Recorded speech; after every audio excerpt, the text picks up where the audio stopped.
Dear friends, I'm honoured to address you on the 60th anniversary of the United Nations Institute for Training and Research.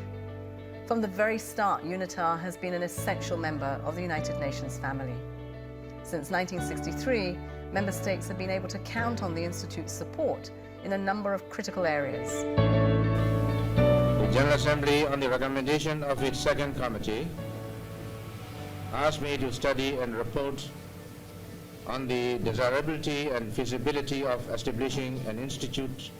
Its terms of reference were to include the training of personnel, particularly from the developing member states. It must from the outset work in the closest possible consultation and cooperation with me and my senior colleagues in the United Nations Secretariat.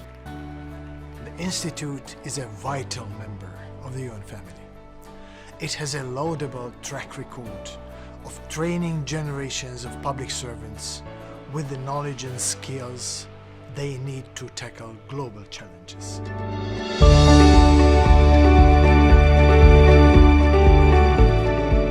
UNITAR continues its long 60-year legacy to help realize the goals and agreements of the United Nations through capacity building and training to implement the contemporary efforts of the UN on all its pillars for peace and security, human rights and sustainable development.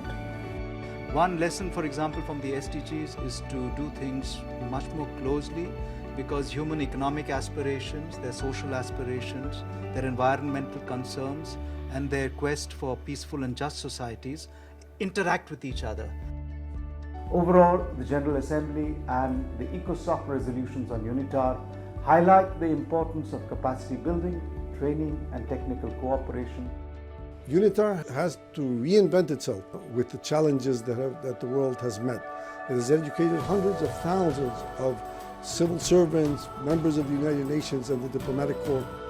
UNITAR offers this unique hub of knowledge, of institutional knowledge at the UN that is fed also by the knowledge of the experts, the diplomats that went through these courses. And it's very important for us indeed to have this ability to tap into that knowledge. And that should continue to evolve with the times also. We have seen that UNITAR remains relevant because it evolves as global politics and global dynamics evolve. And that is so important to member states. I am particularly grateful to UNITAR for initiating the Global Water Academy, one of the game-changing decisions by the UN Water Conference in March 2023. This conference must represent a quantum leap in the capacity of member states and the international community to recognize and act upon the vital importance of water to our world's sustainability and as a tool to foster peace and international cooperation. The creation of the training for new members of the Security Council, a brilliant idea crafted and carried forward by UNITAR, and that has served an essential purpose for new members of the Security Council.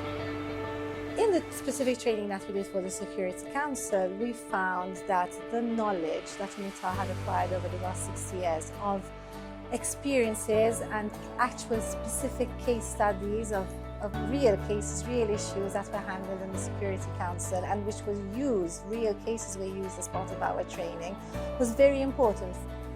The draft resolution has been adopted unanimously as Resolution 2675 of 2023.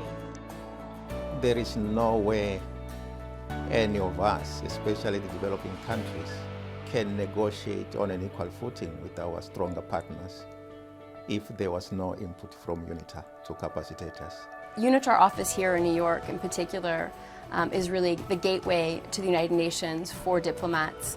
And again, helping diplomats who don't necessarily have the resources in their home countries for the type of training to engage with member states is such a vital mission. UNITAR is also helping to strengthen the careers of young civil servants through the President of the General Assembly Fellowship Program.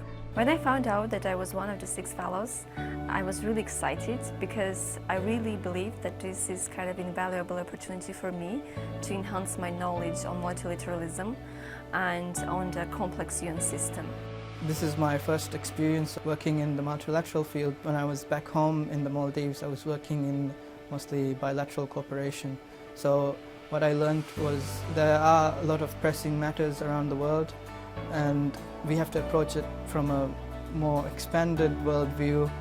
I think this fellowship program is very useful to have our voices heard in all the meaningful institutions of the decision-making process in the United Nations.